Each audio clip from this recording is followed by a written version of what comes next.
Space, the geographer's frontier.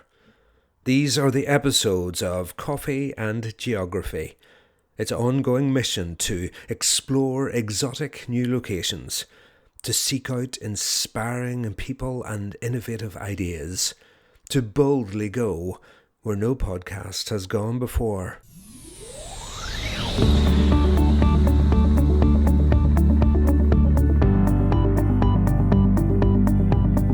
Hello everybody and welcome back to the Coffee and Geography podcast. And yes, I have my fox ears on because after a very sunny, warm April near drought conditions, it's now gone a bit chilly, northerly wind, May and a bit of drizzle. But to brighten up my day, I have my wonderful, ex-colleague, Dr. Elle Young. Yeah, hi. Hello. Yeah, Thanks for having me. Yeah, so Elle has at the time we released this podcast, not too long ago, left the team. But Elle, you'll always be with us. You'll always be part of the family, the Regional Hub Manager team family. And yeah, it's before we get into the podcast, how are you feeling really about moving on to a new chapter in your life after all this interaction with us and the climate ambassador scheme?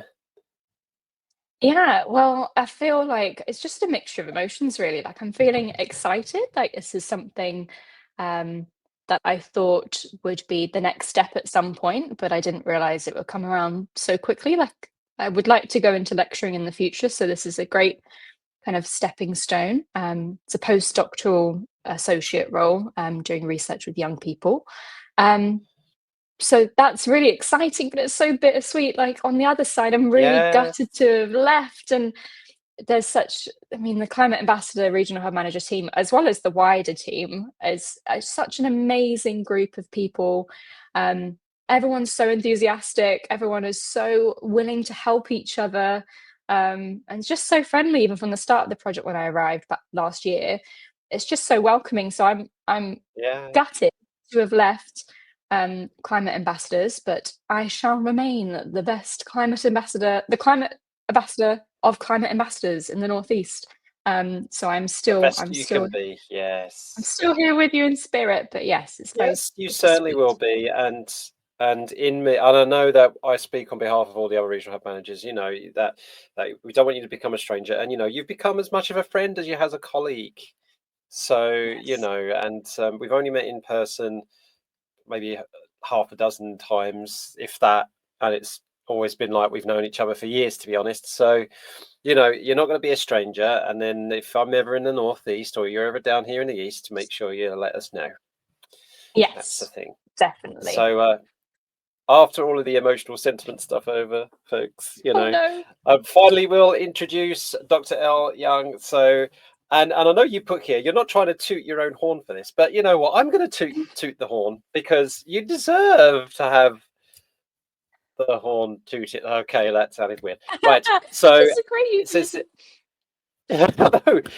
so Elle describes herself as ambitious, passionate, and enthusiastic climate educator, dedicated to engaging young people in climate change discussions and inspiring them to become global citizens in order to tackle the world's most pressing environmental challenges. It's Elle's personal mission to find and overturn so many young people's eco-anxieties by making them learn about climate change fun, interactive, and hands-on.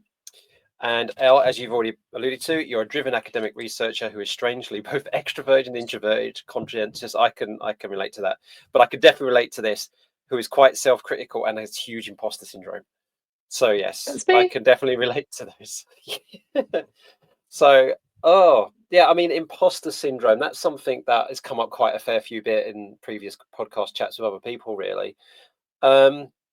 Because whenever I listen to other people on podcasts or something like that, I'm just like thinking, I get that kind of sense of like wow and awe and stuff like that about these people listening. It's like, I don't feel I could ever achieve that. And then I kind of think about the kind of things I've been involved with and what I'm doing now. And I'm just thinking, how did I get here? I don't feel like I've worked as hard or deserved it as much as these other people I've listened to. So, how does it manifest it? Because I know imposter syndrome manifests itself differently for different people, but how does it come across for you? I think it just stems from being super self-critical. Like, I do critique myself in everything that I do. Um, if even if a meeting or an event like the September event that we had last year about introducing climate ambassadors, I had such great feedback, which was amazing. But I always seem to nitpick, and I always seem to find something that I could have done better. I could have changed that. I could have acted a different way, or I could have signposted to different things. So even if something has gone really well, I do tend to nitpick. Even finishing my PhD, I've done it. It's a great achievement, but there's things that I feel like I could have done differently, and I'll start thinking about it and I'll stew on it. So that kind of is manifested within the self-imposter syndrome. Like, I know there's definitely things that I've done really well at and excelled in, and I am proud of certain achievements that I've accomplished in terms of the project. But I don't know. It's just you kind of think like, "Well, how did I do it?" Yeah. And think you start comparing yourself to other people as well. Like, "Oh, I've done this, but they've done this much better than I have." Um, and when people start talking to me, I think the main thing is when someone's recommended me for something, or someone's kind of suggested, "Oh, you should get in touch with Elle." I'm like, "Why? Why did you Yeah, suggest right. me? Like, what? I don't know if I've done anything." So that is the self-imposter syndrome in my head. It's all based on being really critical, really. Yeah. No, yeah, I feel that. I feel the same. Yeah, it's like, I guess for me, it's like I've had to work like really, really hard to kind of get to where I am, and then like I'm from a working class background, and families which come from my family on both sides, but particularly my dad's side, comes from a background of London dockers and farm labourers and Mm. stuff like that, and so you always felt complete. Well, I mean, like when I used to think of the word university, I didn't think it was for me, and the second thing I thought I was like really like super intelligent, like people and Yeah. scientists were like the creme de la creme, and I never felt like I'd be. And so when I got into university, I had my first bit of imposter syndrome, thinking I don't deserve to be here. I'm not clever enough to be here, and then when I each time I progressed, and then when I first started teaching, it was like, I don't know, I'm going to be found out to be a fraud. I can't do anything with these. And then so every stage I've kind of felt that way, or yeah, and long story short, because you're the guest, not me, but to kind of like now be working in the same department as IPCC lead authors, where I did my dissertation 20 odd years ago, I just like, how did I get here? I don't understand, but I guess for me, the way I become at peace with it, and I don't know how you tackle it yourself, is just to accept that I work hard, I believe in what I'm doing, I'm honest in what I do, and so Mhm. therefore I've got to where I am through hard work and honesty. And that's all I can keep telling myself. So, I mean, do you have a particular coping mechanism or mantra that you say to yourself? Because that's pretty much how I try to deal with it. Yeah, well, there's definitely a couple. I think the one that stands out most to me is that my supervisor, who I've had for ages, who even outside of studying is a mentor to me. She's always said, she's always been a really strong female role model to me. Oh, I have to say, in a academic sphere that's full of men generally. Um, yep, she's really stood out to me as valid. being a really strong, positive female role model. And she's always said to celebrate the little victories.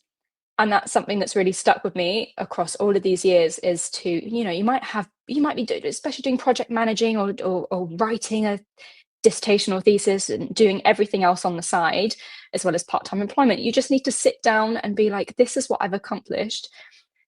I'm doing really well in this area. You should really celebrate that you're doing really well, and start thinking about, you Yes, know, the positive things rather than the negative things, and be more of a optimist. And so celebrating the little victories, taking time to reflect. And the other thing is that I think throughout all the different things that I've done, I've really, as you said, just kept true to myself. I've always been 100% an authentic version of myself. an authentic version doesn't sound right, because this is the version of me. I've always been me in everything that I do, and I don't trying to Yes. act more intelligent, or I don't want to change anything about myself, because whilst I'm really self-critical, I know that to being me is how I've got to where I am in life, and I'm quite happy with that. So just being 100% me, and just being really hardworking. And being driven, being ambitious. I think those are, you need to think about the strong qualities that you have, rather than, being really pessimistic or self-critical. Yeah, and I think you hit the nail on the head there, because I was just thinking as you were talking about, like, the times when I was trying too hard, or like trying to, there's this thing, fake it until you make it kind of thing. It's like, well, I actually tried that, and there was a lot of other reasons why I did that, especially when I was young. But I realized that wasn't doing anything for my self-esteem, and that wasn't doing anything for my imposter syndrome. But it wasn't until, like you just said, like, going about it the best way you can in the most authentic way possible, that actually was the way that helped the most. And actually saying things like, I don't know, I need some support on this. Or when it comes to teaching, I don't know, let's learn that together. Let's figure this out, because I don't know you, or what do you think? Or I value what your opinion. And then when I started kind of being more more inclusive of other people's valid opinions, stuff like that, I actually found it helped a lot. So yeah, that, I think being an authentic self is something which is very, very yes, I agree. I think for me, it's been the best medicine. So with that in mind, then the bit that you're going on to next, then tell us a little bit about what you're going to do, because you've just recently got the doctor in your title. And I remember when you told us, because you had to leave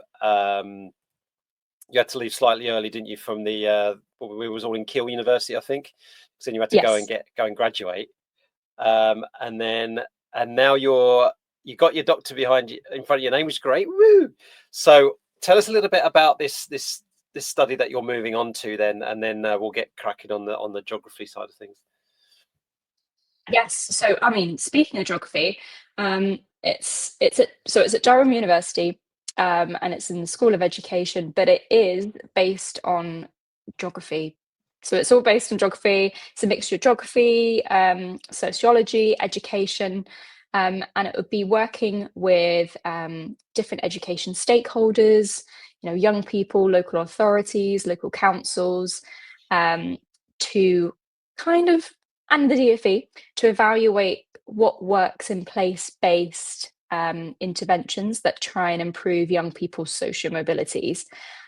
So it's kind of a process evaluation of a previous Department for Education project called Opportunity Areas.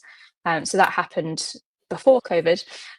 So they selected 12 opportunity areas across England to kind of do some sort of funding, just to try and improve social mobilities, different areas, different aspects of education. So early years, primary, secondary, post 16, vocational.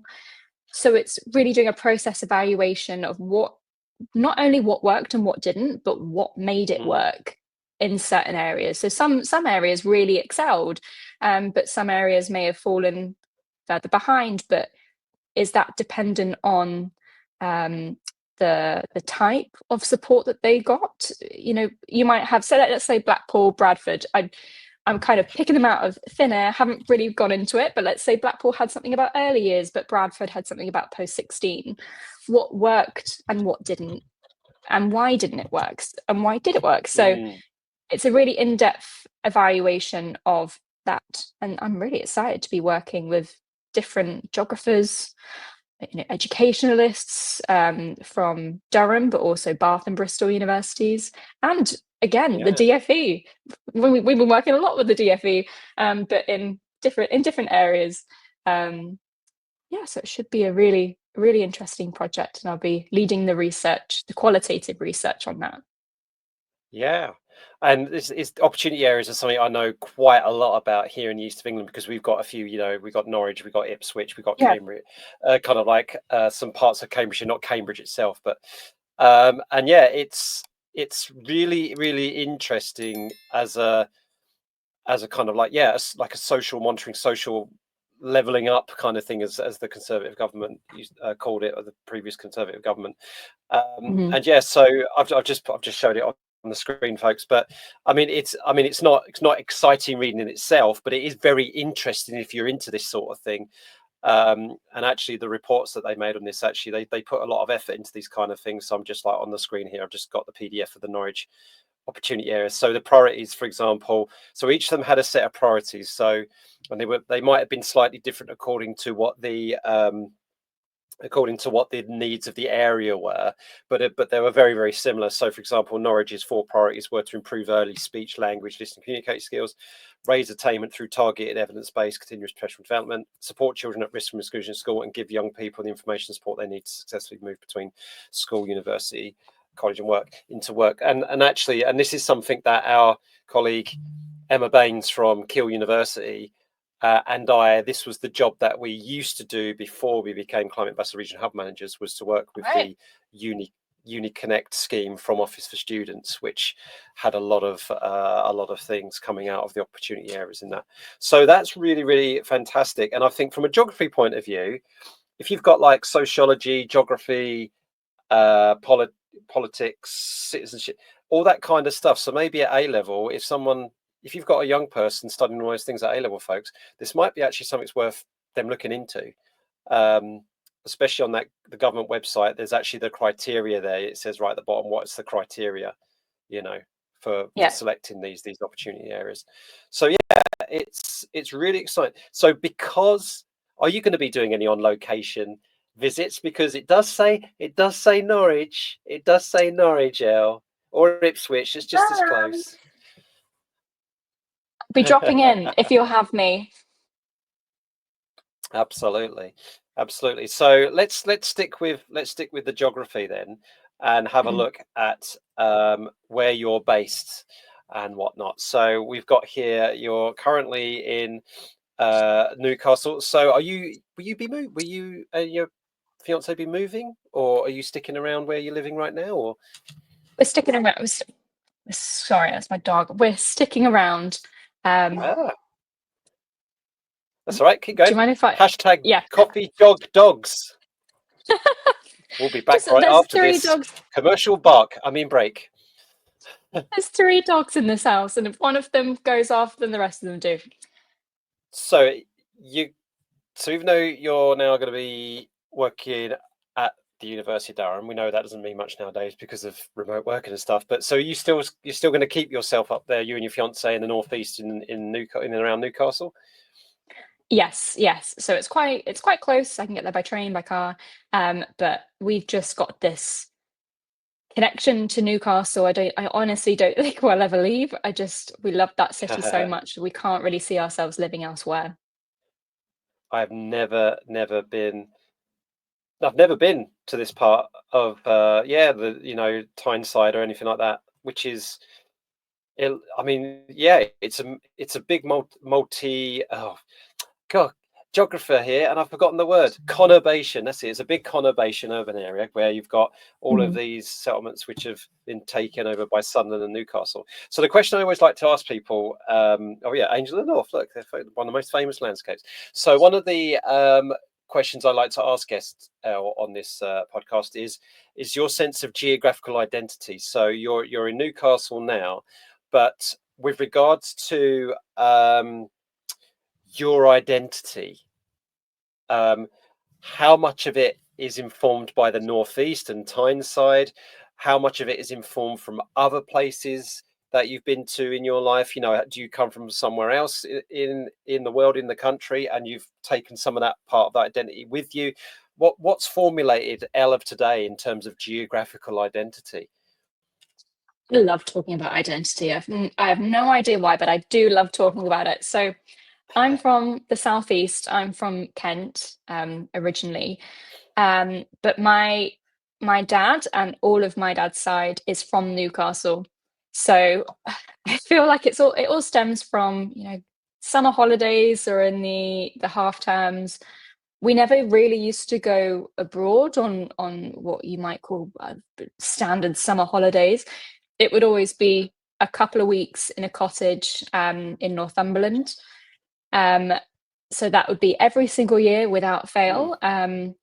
My dad's a keen Newcastle United supporter, as am I. I wonder how that happened. So there's always been this connection with Newcastle, and it was one of the reasons why I chose to go to university, my undergraduate in Newcastle, was that it was a city that was familiar, not only familiar but welcoming.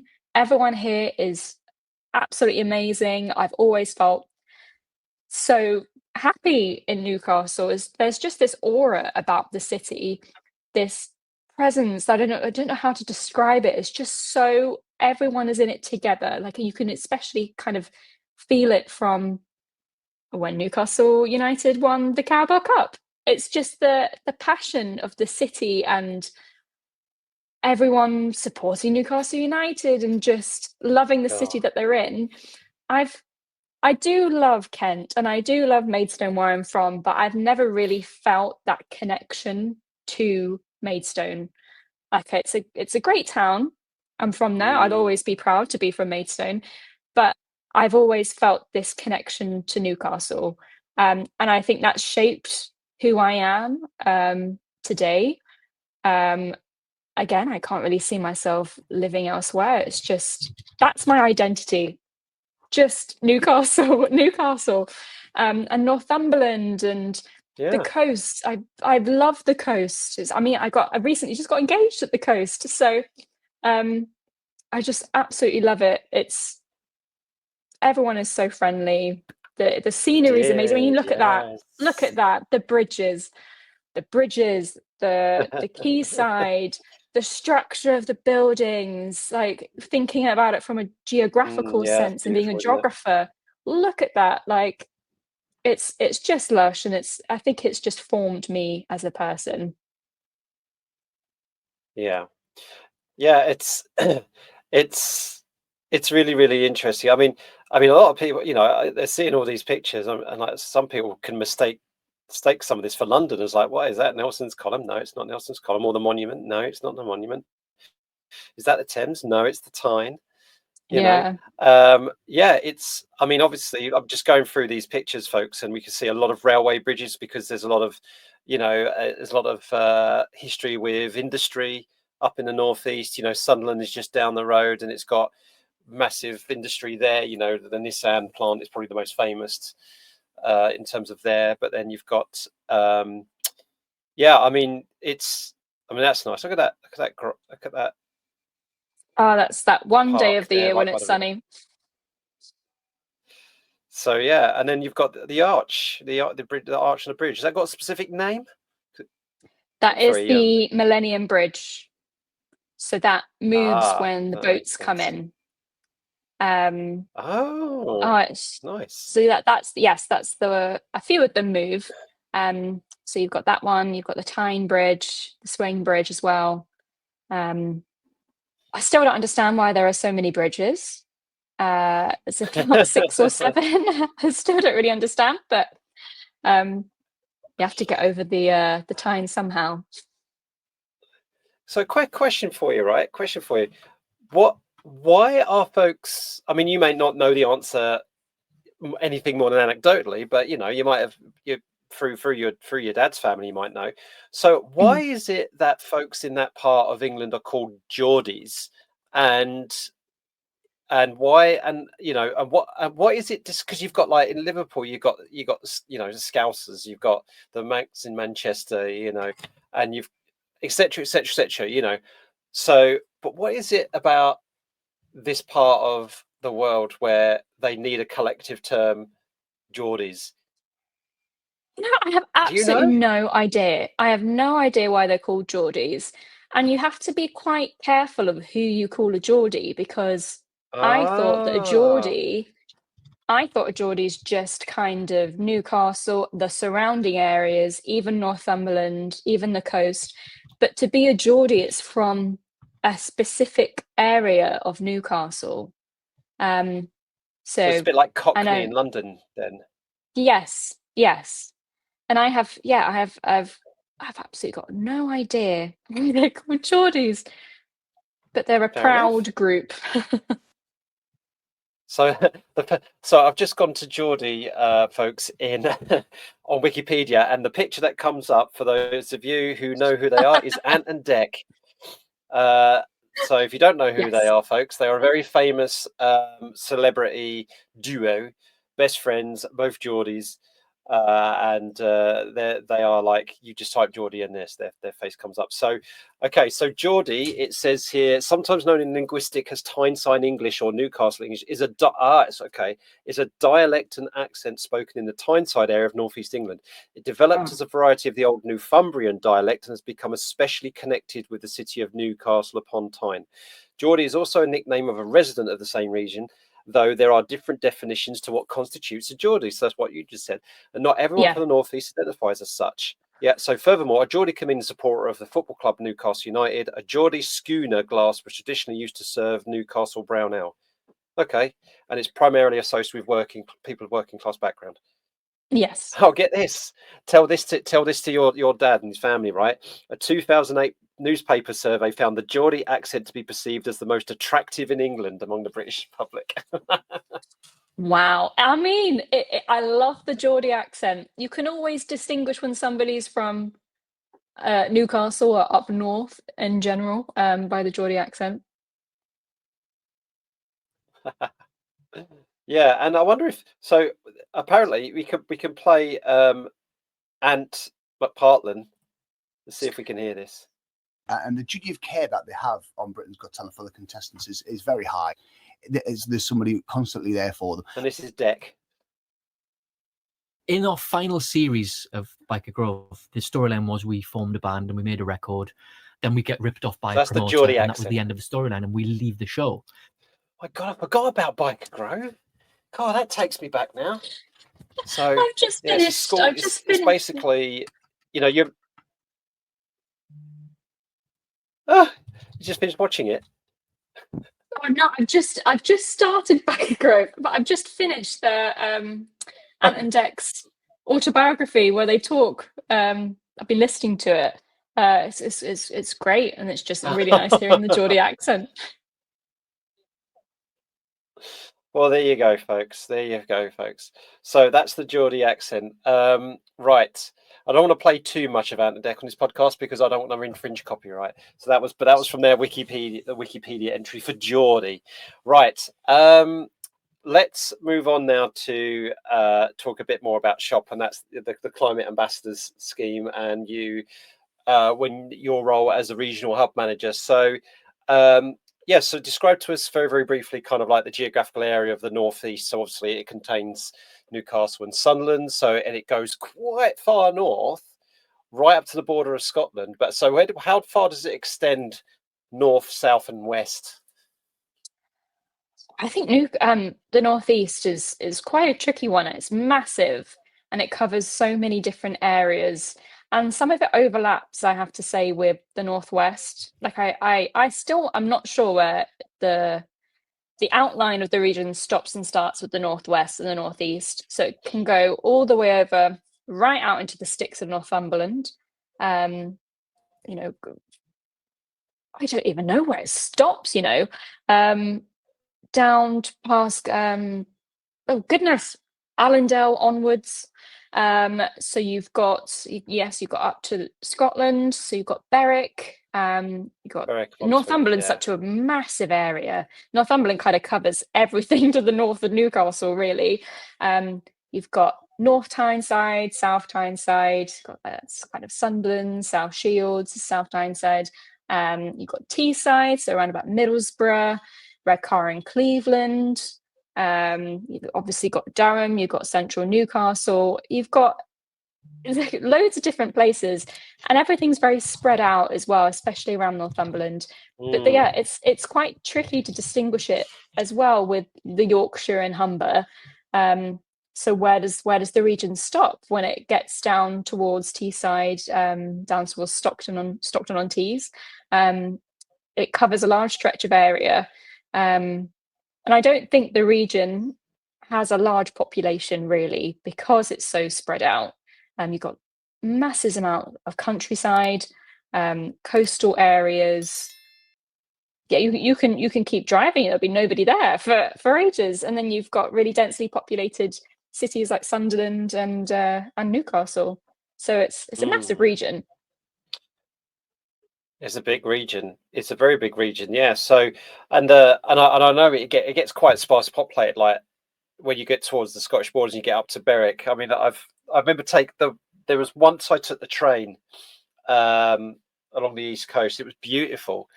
And it went through Berwick and up towards Edinburgh and stuff. And I think that was probably my most favourite ever train journey. I think, yeah, it's quite a really, really lovely place. Now, I want to show a picture based on this, because this is you in action as a climate ambassador. Let's show people this. So you are going to tell people listening who this person on to your right and our left is. So who's that then? Oh, we've got Meryl, Dr. Meryl Batchelder. Yeah. I think she's absolutely fabulous. There's you and Meryl. And she is one of your Northeast climate, well, was one of your Northeast climate ambassadors. But no doubt you'll be keeping in contact with her. You were talking about imposter syndrome earlier, but she absolutely sings your praises, that's for sure. She absolutely says she absolutely loves working with you on all these kind of things and climate. So there's you. So was that at your September launch event? Was it? Or was that a different one? Yes, so that's our September launch event, where we had Meryl from the Ministry of Eco Education. I wanted the September event to be not only introducing climate ambassadors and all of our sister projects, but kind of showcasing the amazing things that are happening in the Northeast. Because we're all working together, and the Ministry of Eco Education, I think that's nationwide, but Meryl's based in Northumberland. Yep. And she is one of the leads of it, and she's absolutely amazing. She's so dedicated to climate education, sustainability, and I really wanted her to come along. She really is. And be part of the event. And she started off with some amazing big questions to get everyone talking. And I just think she's absolutely great. And I've been involved with quite a lot of her projects. She's a facilitator for the Ungreen Britain Challenge as well. So yes, they do lots of fantastic work, and I cannot sing her praises enough. I think she's fabulous. Yeah. So hello, Meryl. We love you, Meryl. And folks, please, the second or third episode of this season, I spoke to Meryl for this podcast. So please make sure, folks, that you go and listen to that. It's a fantastic listen. But in terms of climate ambassadors in general in the Northeast, I'd say a couple of questions for you. And the first one is kind of like, as the regional hub manager, kind of like, what was your methodology of kind of like engaging schools and ambassadors in that region? Because I was speaking to Lachlan last week, for example, and the way that he does it in London is very, very different to the way I do it in the east of England, for example. So kind of like, what was the way you found most effective, kind of like trying to get ambassadors to schools together? So let's take that one first, and I'll hold the second question until afterwards. To connect up ambassadors in schools, or to get schools on board? I suppose they can. Sometimes they can be one and the same, can't they? So yeah. Like the schools side of things, to get them on board, it was kind of based from a previous role that I did. I had quite a large network of schools that were interested in climate education, sustainability, and wanted to do a bit more. They could always say yes to different opportunities, so that kind of helped me sign up some schools. But getting them to talk to each other was the best way to get schools involved. I should say education settings. I always dip into schools, so excuse me if I keep saying schools. Yes. I think that's a problem with quite a lot of regional hub managers. We tend to do that. But going to these going to these head teacher meetings, going to these science leads meetings where schools are already connected up to each other, kind of introducing the Climate Ambassadors program through there. And that's been amazing, especially with multi-academy trusts and the different schools associated with them, getting them on board. So that's been really helpful. And creating networks, Northeast networks, from scratch, sort of saying that this is a really great opportunity, not only Climate Ambassadors, but our sister projects, and building a network of really keen, motivated, really engaged educators who are interested in climate education. They might be quite far on with their climate action plans or at the start, but want a bit more help and a bit more guidance, and also to talk to other people across the Northeast. I mean, quite a lot of the time when I sign up schools, they ask me, are there any networks that you can recommend for me to get involved in? And that's great, because we're starting to build this network of educators. So it's building more and more people into that. And I guess with the ambassador side, starting off going through the universities, the top 5 universities in the Northeast, getting those academics involved with really specific expertise. But then I've really enjoyed opening it out to loads of different people, so people who are employees of different organizations that want to donate some of their time, local businesses, anyone who's really interested in climate. So connecting them together, whether they're a generalist or an expertise, a specialist, and connecting them together has been I think that's been really fun. I don't know about you. I think it's been quite, especially when they have really specific knowledge that they want to apply in an education setting, and an education setting just so happens to be wanting support with that. I think that's really fulfilling, especially on my side, to kind of connect them together and see how that progresses. I'm not entirely sure if I've answered your question, but I kind of rambled on that. No, I think the key overarching theme, which is come across, both from my conversations with Lachlan and Ruth this season and our other colleagues earlier, is that sense of collaboration, connection, networking is like the most powerful thing, I think. And that's kind of like the way that we've been approaching it here in the East as well. And I think definitely Lachlan was saying last week about how they've been doing that kind of almost on a borough by borough kind of approach as well. So maybe an example of a network is something that you had most success. But what would you say is, I know your fondest memory it was going to be of your fam, right?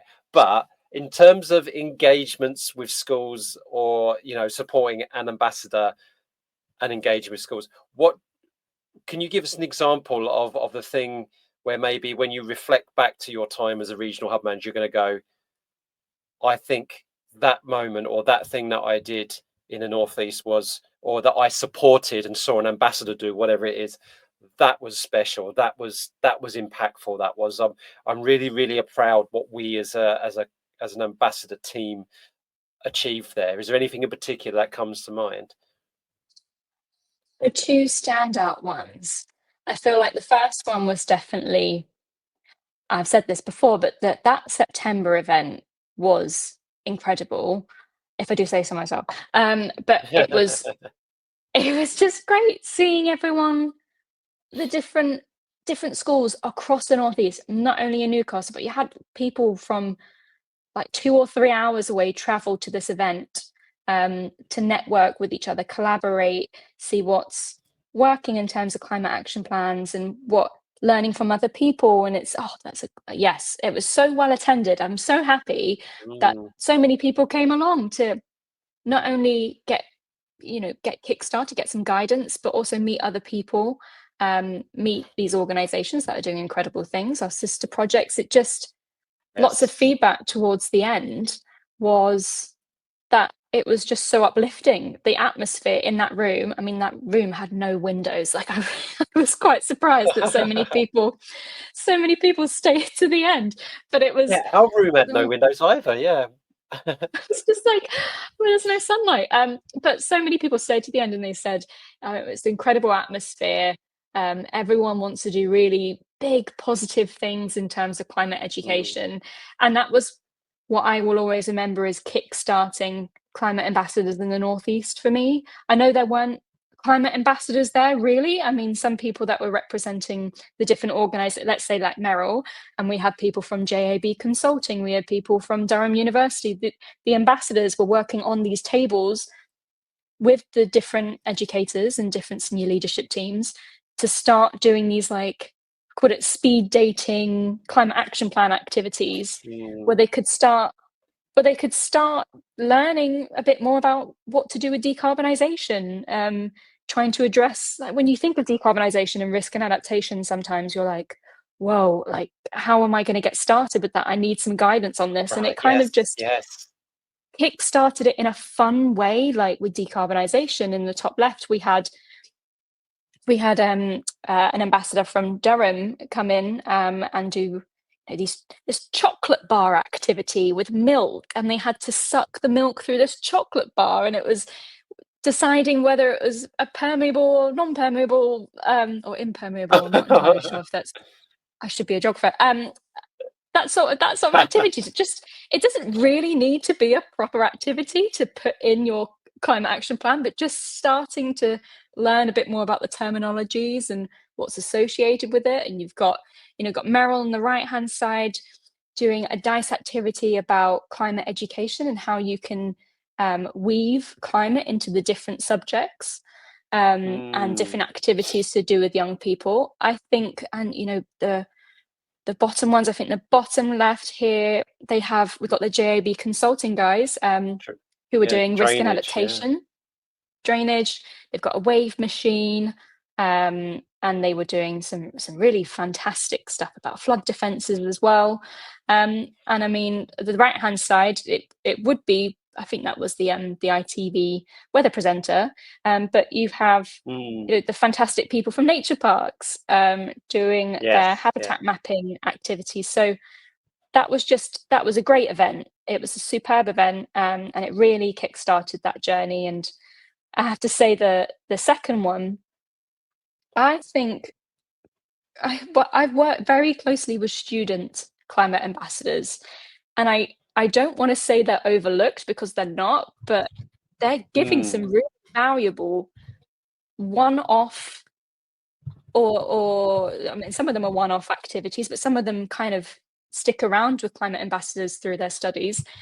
I think they're fantastic to give this fresh perspective of climate education and sustainability, because that tends to be the pillar that they focus on. And they tend to work with kids and work with teachers about thinking of some really fun activities to get people engaged with climate change. So is there different board games or different interactive activities, or races outside to do with climate change? They're coming up with these really interesting ideas. And I've sat in on a few of them, and they've been fantastic. They've just come up with these great ideas that the teachers are taking forward with them, even after the climate ambassador either leaves the program or just leaves the classroom.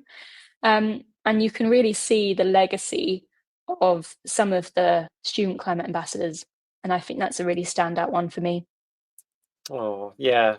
Yeah, I love it when you see young people, whether it's young people of school age or university age. I love it when they take they take the lead in these kind of things. I mean, I mean, as I get older, like more increasingly, there are people younger than me. But we've got I can't remember her last name now, but one of our climate ambassadors, Abby, who's down in Suffolk. She's brilliant. She's I think, oh, forgive me, Abby, what are you up to?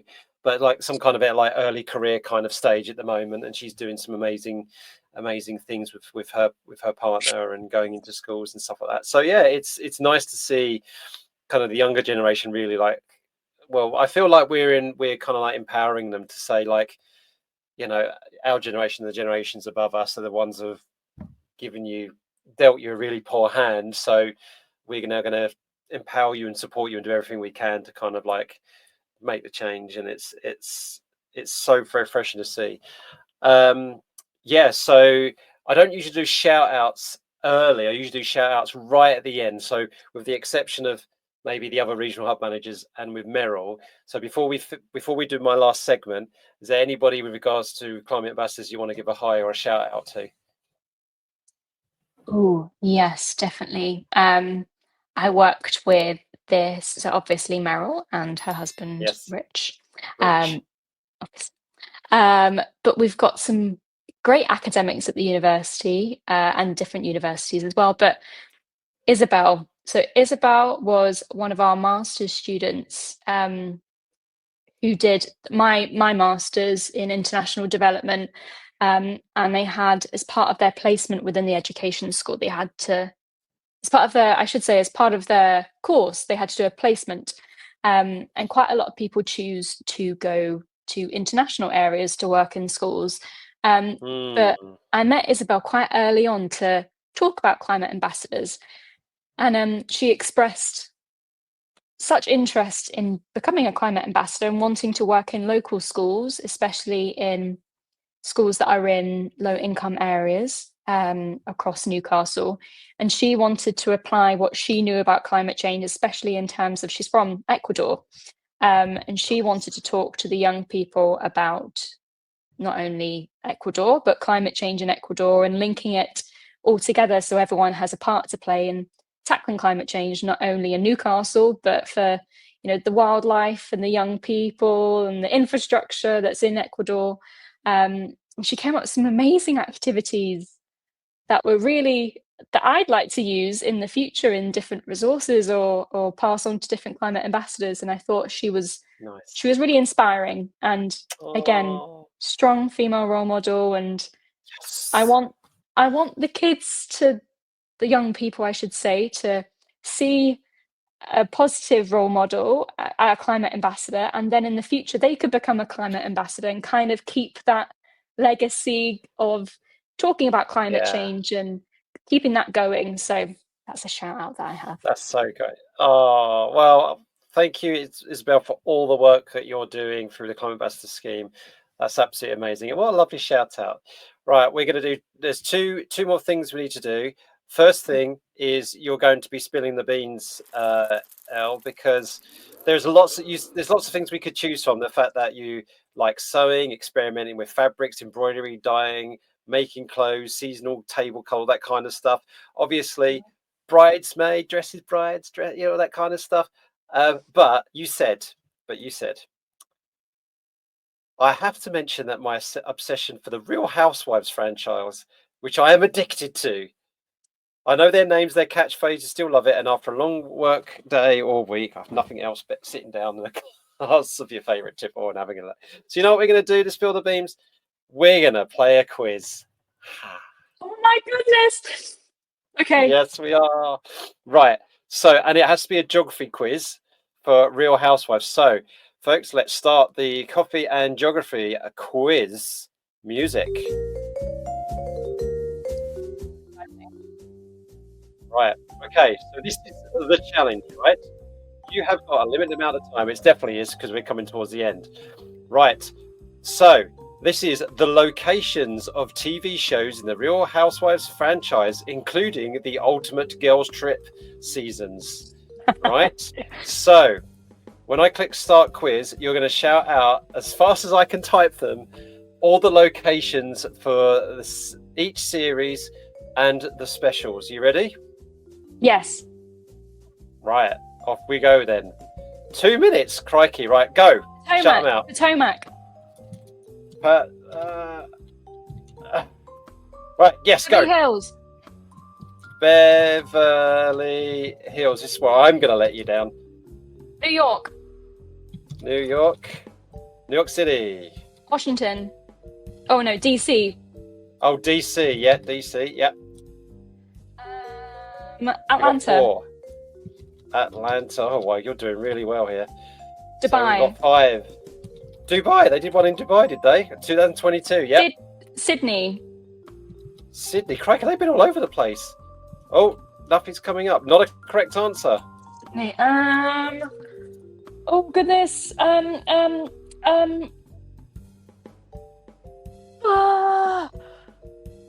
of my favourite ones. Orange County. Orange County. Orange County in Florida. Yes, that was the very first one. Oh, Miami. Welcome to Miami. Bienvenido a Miami. New Jersey. 2011. Oh, now we're in New Jersey, 2009. So we've got 2016, 2020, and any of the specials. Specials. They're all called like Ultimate Girls Trip. So where'd they go? The Ex-Wives Club or something like that is season 2. I don't know where they. I don't know if it's the Ex-Wives Club as a location. No. Doing well though. 10 seconds. Thank you. Oh, I'm so annoyed at myself for not knowing the other two. And I can't remember. Up. Right, so you missed Dallas in 2016, Salt Lake City in 2020. Salt Lake City, so good. Yeah, and the specials were Turks and Caicos Island season 1, Bluestone Manor in the Berkshires season 2, Thailand season 3, and St. Bart's season 4. There we are. Well, that's not bad though. 9 out of 15, 60%. That beats or equals 28 points. The average score is 11. The high score is 9. I think you should have got Salt Lake City. It's those specials that confuse me because they're not as good. Yeah. Now you see, folks, like if we're looking at the bar chart now of correct responses, and you see it's telling us that you probably should have got Salt Lake City. Dallas, 79% of people got that one right, but yeah, the specials, there were low percentage returns on those ones. Right. Okay. So that is that. Right. So last thing then, Elle, is We Are All Geographers, where we link you with our previous guest. And the previous guest before you was the lovely Lachlan, our London colleague. So Lachlan was given the word beat by Ruth, our other colleague. And then Lachlan had to talk about the word beat for 30 seconds, right? But the word that he has given you to talk about for 30 seconds to pass the chain on is that thing that's right over your right shoulder behind you, behind the sofa. And that is Flamingo. Plant. Plant. So are you ready to talk about plant or plants for 30 seconds? However you want, just riffing for 30 seconds. Tell me when you're ready. I am ready. Go. Mostly green, can come in different colours, different shapes, different sizes. I'm sat in the nearby countryside. There's plants everywhere. They smell very nice. They're good for the environment. They're good for wildlife, vegetation. We love biodiversity. I love biodiversity. I don't know about you. We love plants. We love biodiversity and plants. They just look very nice. I love having a bunch of yes, done it. I want to know what you were just about to say. You were like, "Oh, but we are."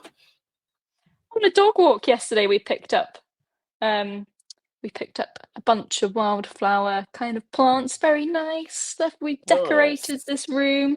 Yes. Love it. There you go.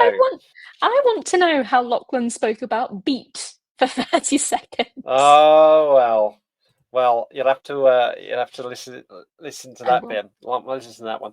Right. So for the next guest that I have on this podcast, what word would you like to them phrase or anything like that for 30 seconds? What do you want to give them?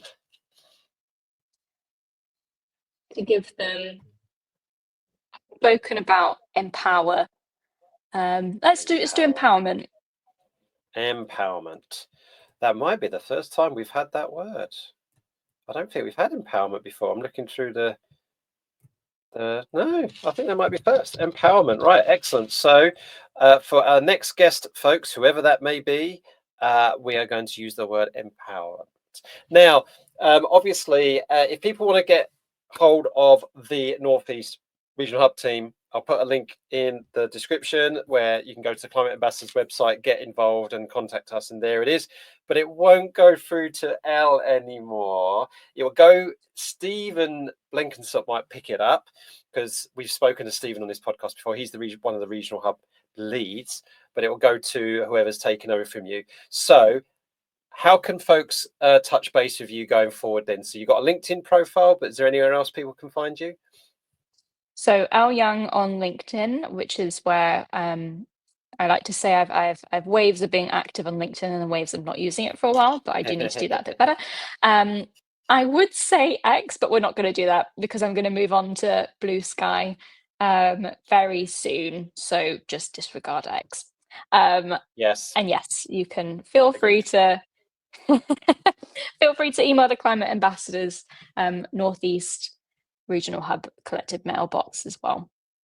Yep, that's it, folks. So Elle, I just want to say in public, on record, recording that not only have you been like an amazing colleague and such a wonderful part of the Climate Ambassadors team and the Regional Hub family, but honestly, like from the moments that we've got to speak as friends and not talk about shop, you know, you've been an absolute superstar, and I do consider you a good friend in the short space we've known each other. And yeah, I just can't wish you enough success and best wishes for the future. And I really do hope that we stay in touch, because you know, yeah, folks like yourself and you know is what's made this family special. So so if our paths don't cross again in the future, I know that you know you've been a big part of this really important job and that I've been doing at this part of my life. So thank you.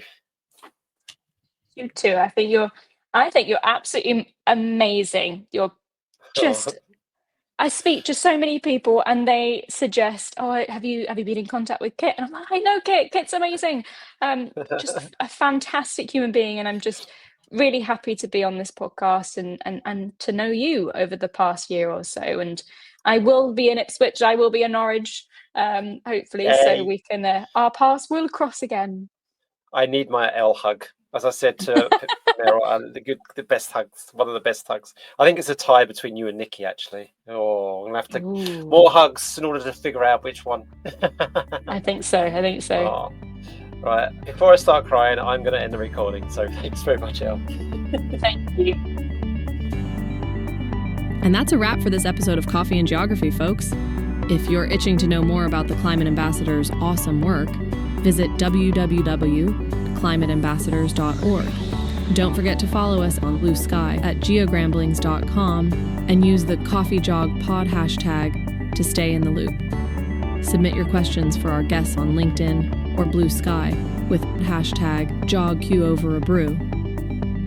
Keep exploring this amazing world, tackling climate action and flexing your geography muscles.